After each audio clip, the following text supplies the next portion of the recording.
오늘은 열왕기하 12장 17절에서 21절 말씀을 통해 하나님의 은혜를 함께 나누도록 하겠습니다. 조금 전에 읽었던 말씀 여러분들 기억하실 겁니다. 이 말씀을 통해 하나님의 일하심을 함께 나누는 그런 시간인데, 특별히 이 말씀을 지난 말씀과 연결하여 보면 굉장히 아이러니한 그런 말씀이다라고 볼 수 있습니다.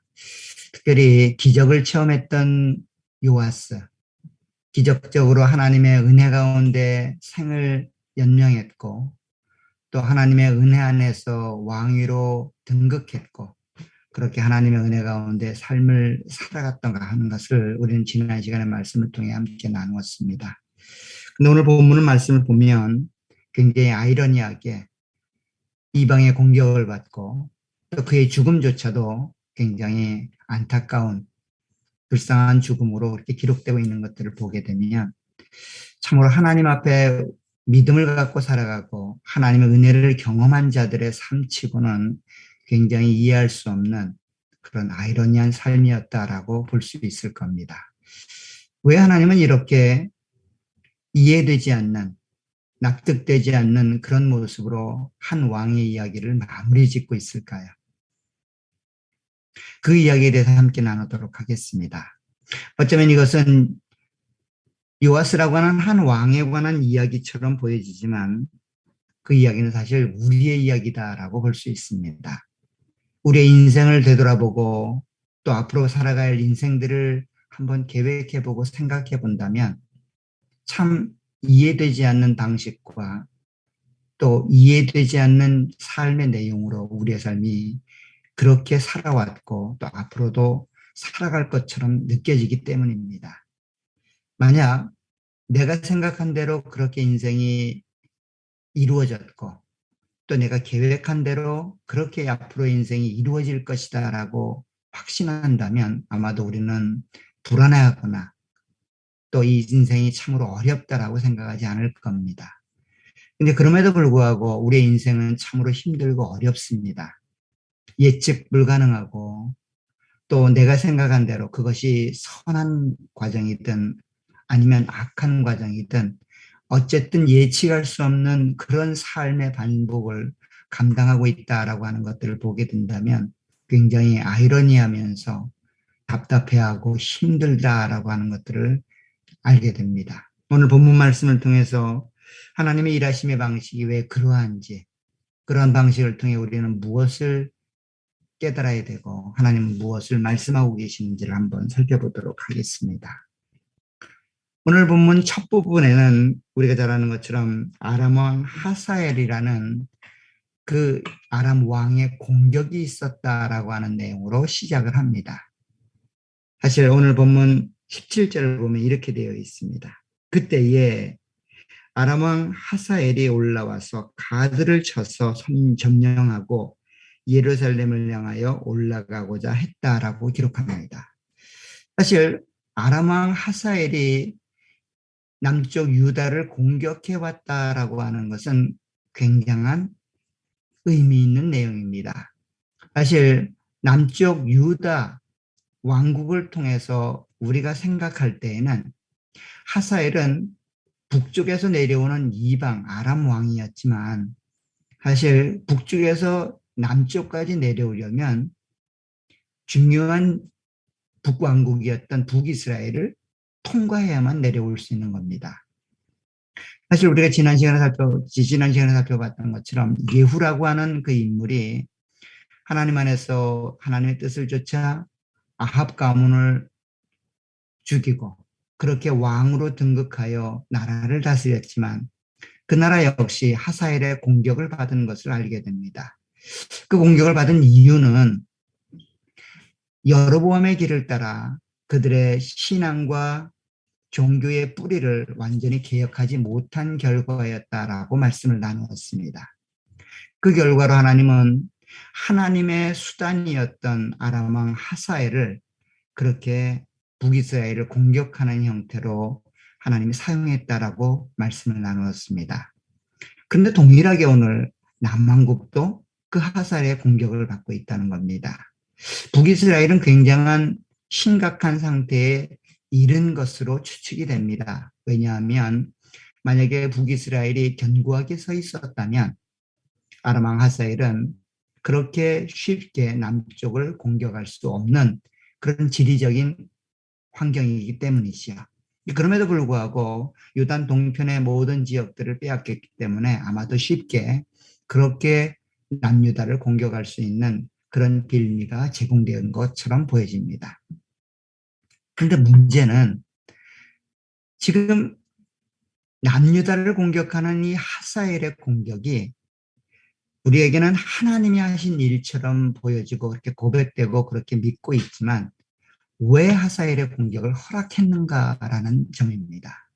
사실 여기 말하는 그때에라는 시간적인 부사구로 시작하는 그때는 우리가 잘 아는 것처럼 요시아라고 하는 요아스라고 하는 이 왕이 성전의 수리를 시작했고 또 성전의 재정 정책에 관한 모든 활동을 완전하게 구비하는 그때입니다.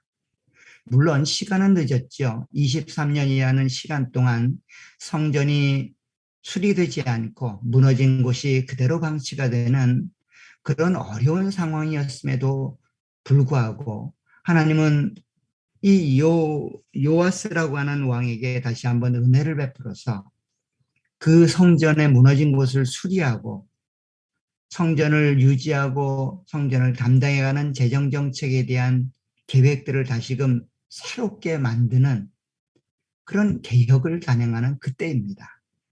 어쩌면 그 일들이 완벽하게 이루어지고 자리 잡은 그때의 이야기를 시점으로 다루고 있습니다. 사실 23년이라는 시간이 흘렀지만 아직도 17년이라는 시간 동안 이 요아스라는 왕은 나라를 다스리게 됩니다.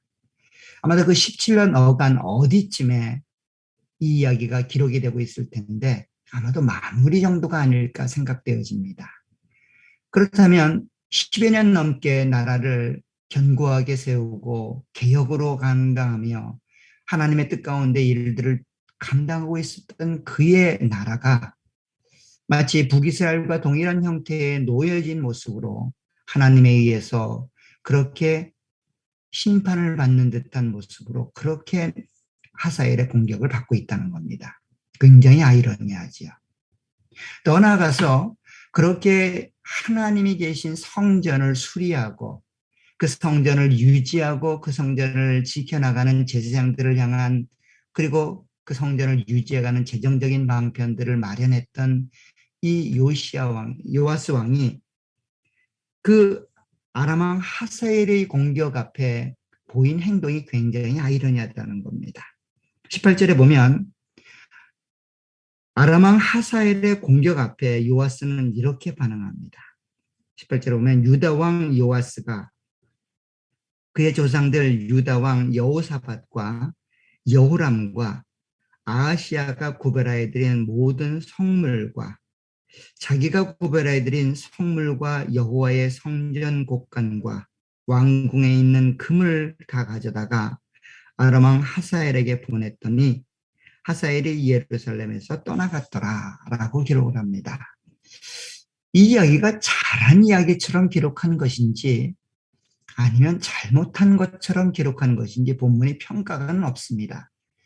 그럼에도 불구하고 상식적으로 생각할 때 하나님의 전에 있던 구별하여 드린 많은 성물들 그리고 이전 왕들이 드렸던 많은 성물들 백성들이 마음을 다하여 하나님께 헌신하듯 그렇게 드렸던 많은 성물들이 오늘 요아스의 손에 의해서 이방왕이었던 하사엘에게 전달된다는 겁니다.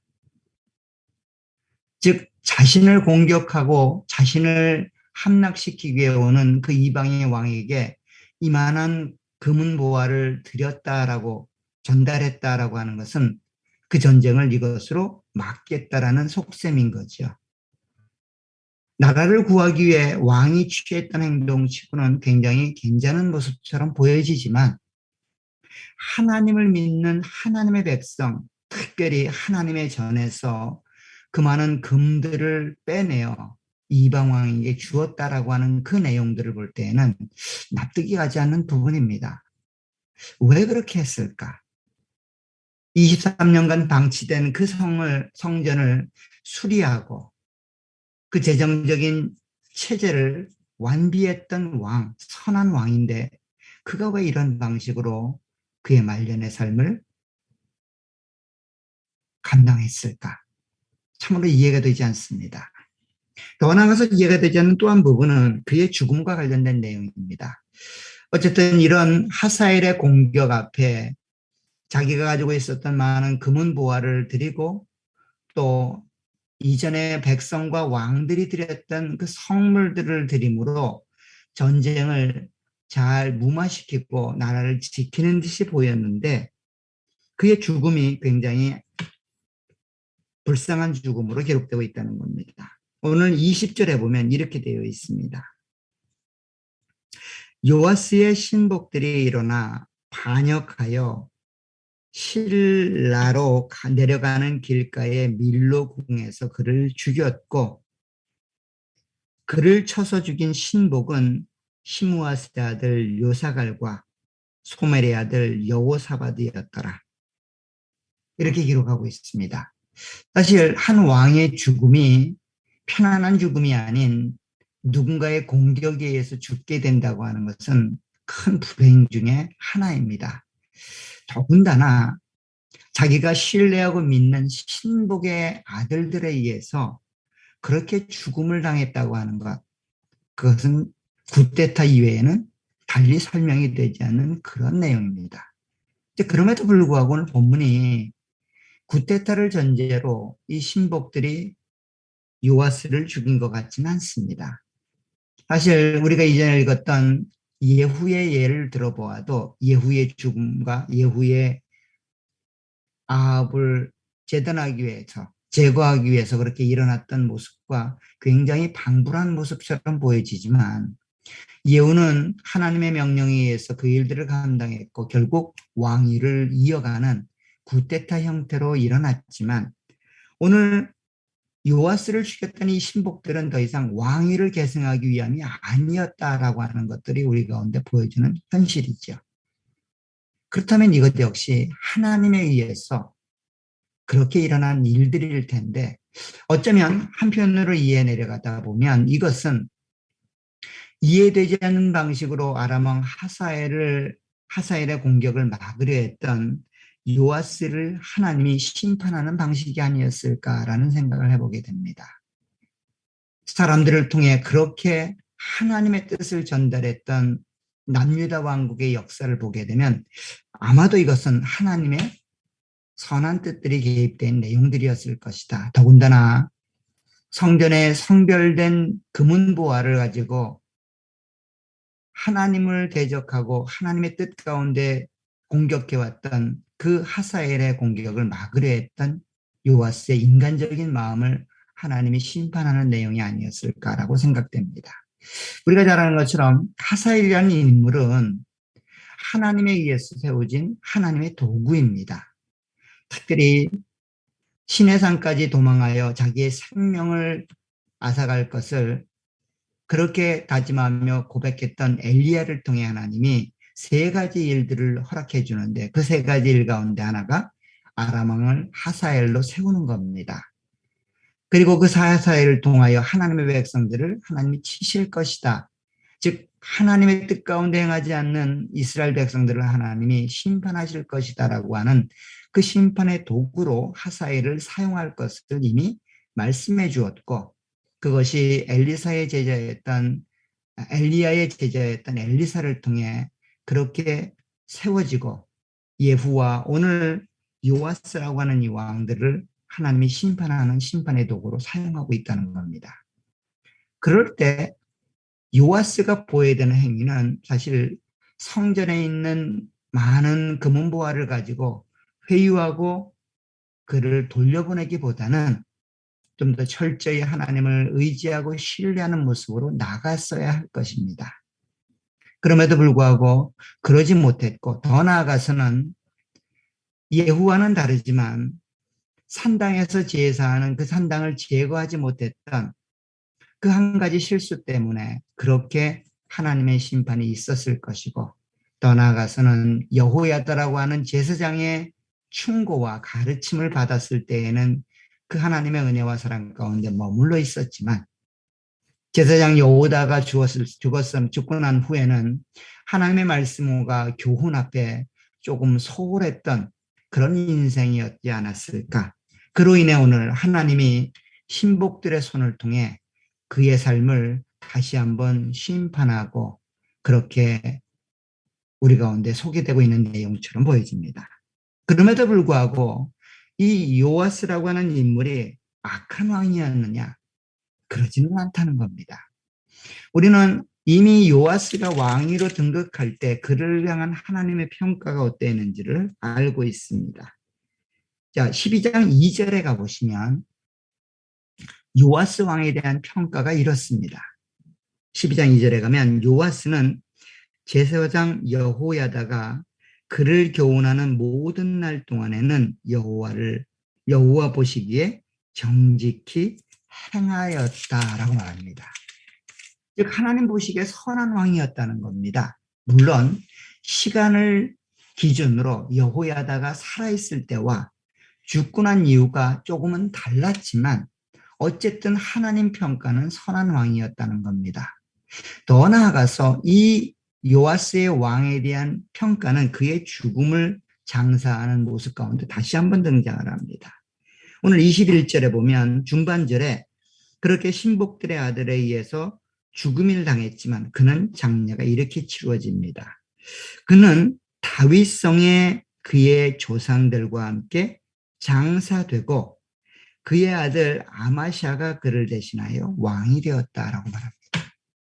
결국 요아스라고 하는 이 인물은 신복들의 아들들에 의해서 죽임을 당하는 억울하고 불쌍한 죽음을 맞이했지만 그것이 하나님의 심판에 대한 결과로 그냥 그렇게 버려지는 것처럼 끝나지 않는다는 겁니다. 그 왕은 여전히 다윗의 왕위의 한 사람으로 인정이 되고 다윗 왕조가 묻히는 그 다윗의 묘실에 함께 묻히는 결과를 가져오므로 하나님의 은혜가 여전히 내려지고 있는 인생이었다라고 보여진다는 겁니다. 사실 이런 내용을 보게 되면 조금 전에도 말씀드렸던 것처럼 북이스라엘의 예후라는 인물과 굉장히 방불한 모습처럼 보여집니다. 거의 동일한 모습처럼 보여집니다. 그들이 일어났고 그들이 왕위로 등극하는 모습을 보게 되면 기적적인 하나님의 은혜가 아니고는 왕위를 이어받을 수 없는 그런 위치였다라는 것들을 알게 됩니다. 이세벨이 살아 그렇게 북이스라엘 땅을 그렇게 호언장담하는 그때에 예후는 군대 장관이었고 그를 왕위로 등극하는 일들은 비밀리에 이루어졌지만 어쨌든 성공하여 왕위가 계승이 됩니다. 이 일처럼 요아스도 마찬가지죠. 태어나면서 아달랴의 폭정 앞에 모든 생명이 특별히 왕족의 죽음이 눈앞에 일어나는 일처럼 그렇게 확연한 모습이었는데 고무부였던 여호야다와 여호사밧의 지혜와 용기를 통해 생명을 이어나갔죠. 그리고 7년째 되던 해에 그가 왕위로 등극을 받고 그렇게 왕으로서의 일을 감당해 나가죠.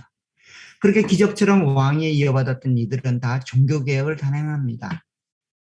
물론 북이스라엘 종교개혁은 그 뿌리를 완전히 개혁하지 못하는 현실적인 모습으로 바알의 신당들을 제거하고 바알을 섬겼던 제사장들 그리고 그를 따랐던 많은 사람들을 죽이는 선에서 멈추었지만 오늘 요아스의 개혁은 성전이라고 하는 하나님의 전에 무너진 일들을 완전히 회복하고 그 성전을 섬기는 제사장들을 완전하게 온전한 모습으로 세우는 그런 종교개혁을 단행하는 모습을 보게 됩니다. 더 나아가서 이 일은 굉장히 큰 시련들, 생명들을 담보로 합니다. 특별히 예후가 그렇게 왕위로 계승되기 위하여 그는 수많은 사람들을 죽입니다. 우리가 잘 아는 것처럼 여호람을 죽였고 이세벨을 죽였습니다. 그리고 여호람의 왕자들을 죽였고 더 나아가서는 남쪽 왕이었던 아하시아까지 죽였죠. 더 나아가서는 아하시아의 형제들까지 그렇게 북이스라엘 방문한 사람들을 다 죽였습니다. 그리고 바알을 섬겼던 많은 종교인들까지 그렇게 죽이는 굉장한 학살과 수많은 사람들이 죽어나가는 그 일들을 경험하게 됩니다. 이런 죽음은 사실 남쪽에 있던 요아스의 나라에서도 일어나죠. 그런데 굉장히 상대적으로 요아스는 2명만 죽입니다. 아달랴와 바알 제사장에 있던 mat단, 2사람만 죽이는 일들을 보게 됩니다. 어쨌든 굉장히 분명하게 차이를 보이지만 죽음이라고 하는 일들이 드러나고 있다는 겁니다. 그리고 나서 하사엘의 공격을 동일하게 받고 동일하게 죽음을 맞이하게 됩니다. 그런데 굉장히 독특한 내용들은 이러한 동일한 형태로 인생들이 사라지는 것처럼 보여지지만 어쨌든 하나님의 평가가 예후에게는 굉장히 박하고 요아스에게는 굉장히 선하다는 겁니다. 조금 전에 읽었던 것처럼 선한 왕으로 요아스는 하나님께 인정되고 선한 왕으로 그렇게 인정되어 다윗의 묘실에 장사가 되지만 예후는 악한 왕으로 표현이 됩니다. 그 이유가 그가 따랐던 여로보암이 있었기 때문입니다. 예후는 여로보암을 따른 그런 악한 왕이었지만 조금 전에 읽었던 것처럼 요아스는 제사장 여호야다를 따랐던 그런 신앙의 인물이었다라고 보여지고 있습니다. 이런 많은 이야기들을 보면 굉장히 방불한 이야기, 동일한 내용으로 전개되는 것처럼 보여지지만 사실 요아스라는 인물은 굉장히 아이러니한 인물입니다. 처음부터 이야기했던 것처럼 그의 시작은 하나님의 은혜로 시작을 했습니다. 그럼에도 불구하고 그에게는 율법의 엄중한 요구들이 있었다고 하는 것들을 알게 됩니다. 즉 하나님의 말씀을 따라 왕으로서의 직임을 하나님을 의지하며 감당해야 되는데 그 일들을 완벽하게 감당해 나가지 못했다는 겁니다. 하나님의 보호로 그렇게 생명을 유지했습니다. 그래서 7살 때 왕이 되는 기적을 체험합니다. 그럼에도 불구하고 그의 죽음은 잔인한 죽음을 맞이하게 된다는 겁니다. 사실 요아스의 인생은 이렇게 긴장된 삶의 연속 가운데 있다는 겁니다. 즉 하나님의 약속과 은혜 안에 그 삶이 이루어지고 그 삶이 채워지지만 여전히 그 삶을 살아가야 될 책임이 요아스에게 있었다는 겁니다. 하나님 말씀을 근거하여 책임을 다하는 왕으로서의 사명이 그에게 요구되어져 있고 그것이 감당되지 못했을 때에 하나님의 심판은 그에게 내려지고 있다라고 하는 것들을 보여줍니다. 그럼에도 불구하고 이 심판이 그냥 죄를 지적하고 죄를 심판하는 그런 심판의 기능이 아니라 오히려 그를 하나님의 왕, 하나님의 선한 왕으로 그렇게 결론 내리기 위한 수단으로 사용되고 있다는 겁니다. 이것이 우리가 살아가는 현재의 모습일 겁니다. 우리 모두는 하나님의 은혜로 하나님의 백성이 된 하나님의 사람들입니다. 하나님의 은혜가 아니고는 결코 하나님의 보호하심과 인도하심이 아니고는 결코 이 자리에 있을 수 없는 그런 죄인들이었음에도 불구하고 우리의 삶이 하나님에 의해서 보호가 되어지고 하나님에 의해서 은혜로 그렇게 채워지고 있다는 겁니다. 그럼에도 불구하고 우리의 인생이 그 하나님의 보호와 하나님의 인도하심 속에서 그냥 자동적으로 이루어지지 않는다는 겁니다. 나에게 주어진 책임이 있다는 거예요. 구원받은 하나님의 백성으로서의 책임은 우리 여전히 하나님의 심판을 받는 그런 자리에 있다는 겁니다. 그런데 이 심판이 우리를 망하게 하거나 우리를 이 땅에서 사라지게 하는 그런 망하는 심판이 아니라는 겁니다. 그 심판은 우리를 돌리고 우리를 다시금 하나님의 사람으로 살아갈 수 있도록 자극하는 그런 내용으로 주어지고 있다는 겁니다. 그렇다면 우리가 감당해야 될 책임 역시 우리가 받은 은혜와 사랑에 대한 반응으로 요구되는 책임의 삶이라는 겁니다.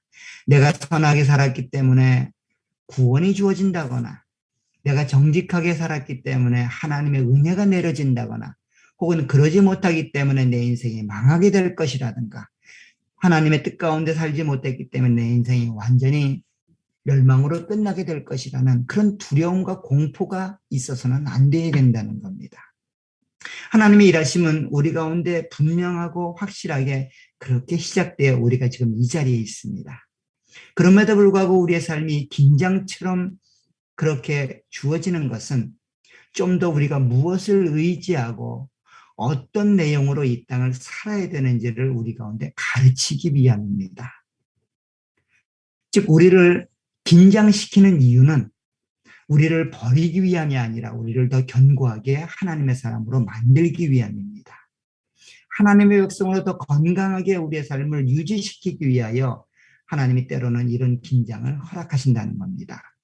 우리가 잘 아는 것처럼 고기를 운반해 나갈 때 그 고기를 운반하기 위해서는 고기의 천적인 상어들을 한두 마리쯤 풀어놓는다고 합니다. 예를 들어서 대서양에서 바다 생물인 고기들을 이 내륙 지방까지 운반해 올 때 그냥 고기들만 운반해 오면 절반 이상이 죽는다고 합니다. 그럼에도 불구하고 그 안에 상어 새끼 몇 마리를 풀어놓게 되면 죽는 확률이 굉장히 떨어진답니다. 왜 상어 새끼를 풀어놓을까요? 긴장시키기 위함이죠. 살아남도록 긴장시키는 방식을 쓰면 그 생명이 유지된다는 겁니다. 하나님의 일하시는 방식도 마찬가지입니다. 우리가 원하는 대로, 우리가 바라는 대로 순적하고 평탄하고 안락한 삶을 우리에게 그렇게 하나님이 부어주시면 얼마나 좋을까요? 우리 모두는 그런 삶을 소망하고 있고 그런 삶을 요구하고 있을 겁니다. 그럼에도 불구하고 하나님의 일하심의 방식은 우리의 요구나 우리의 요청과는 달리 이해되지 않는 아이러니 같은 인생을 살아가게 된다는 겁니다. 원치 않는 질병을 당하게 되고 예측 못한 현실을 맞닥뜨리게 됩니다. 도대체 왜 이런 일이 우리 가운데 일어날 수 있을까 싶은 의구심마저 드는 그런 인생들을 우리는 경험 가운데 맞이하게 된다는 겁니다. 한번 그 어려움들을 이겨나가고 성공하면 순탄하고 평탄한 삶이 지속될 것처럼 생각되지만 여지없이 우리는 또 한 번의 시련을 경험하게 되고 그 시련 앞에 우리는 여차없이 슬픔과 고통을 당할 때도 있다는 겁니다. 왜 이런 인생을 맛보게 하실까요? 우리를 버리기 위함일까요? 아닙니다. 하나님을 더 의지하게 만들고 하나님을 더 신뢰하게 하기 위함입니다. 말씀을 좀 더 가까이 하게 하고 그 말씀채로 우리가 삶을 살아가게 하기 위하여 하나님이 이런 방식을 쓰고 계시다는 겁니다. 오늘 본문에서 이해되지 않는 이 요아스의 마지막 삶의 모습은 우리를 향한 하나님의 일하심의 방식이다라고 하는 것들을 확인시키는 귀한 말씀입니다. 그것은 우리를 망하게 하기 위하여 하나님 우리를 시련 가운데로 우리를 멸망 가운데로 인도하기 위하여 우리에게 아픔을 주는 것이 아니라 우리가 살아있는 하나님의 백성이고 하나님께 귀하게 인정받는 하나님의 사람들이기 때문에 좀 더 건강한 모습으로 좀 더 완전한 모습으로 좀 더 온전한 모습으로 하나님 앞에 드려진 삶을 살게 하기 위하여 하나님이 우리를 이런 아이러니 같은 인생으로 인도해 가고 계시다는 겁니다. 그 하나님의 일하심을 망각하지 않기를 간절히 부탁드립니다. 그 하나님의 아이러니 같은 인생으로 인도해 가시는 그 하나님의 일하심 앞에 믿음과 신앙으로 반응하시기를 간절히 부탁드립니다. 이해되지 않고 납득되지 않는 현실 속에서 우리가 추구하고 우리가 따라가야 할 길은 하나님을 하신 말씀 앞에 온전히 순종하는 것입니다. 하나님의 율법을 하나님의 뜻을 순종으로 감당해 가시는 겁니다. 하나님이 오늘 요아스라고 하는 한 왕을 기적 가운데 인도해서 그렇게 어려운 죽음으로 맞이했지만 결국 그를 다윗의 묘실에 안장시켰고 그의 아들 아마시아가 다윗 왕조를 이어나가는 모습들을 보게 된다면 우리의 인생 가운데 일어나는 크고 작은 일들이 어떤 형태로 활용되고 사용될 것인지를 확인할 수 있으실 겁니다. 지금 당하는 어려움과 환경, 어려움과 이 현실의 문제들이 우리를 망하게 하기 위함이 아니라 우리를 견고하게 할 것이고 우리의 생명을 더 진작시킬 것이고 우리의 삶을 더 하나님께 가까이 하게 하실 겁니다. 그리고 이 믿음의 계보는 계속해서 이어져 내려가 하나님의 공동체, 하나님의 가정이 든든히 세워지게 될 겁니다. 그 하나님의 일하심과 그 하나님의 역사하심을 기억하시는 저와 여러분들이 되시길 간절히 부탁드립니다.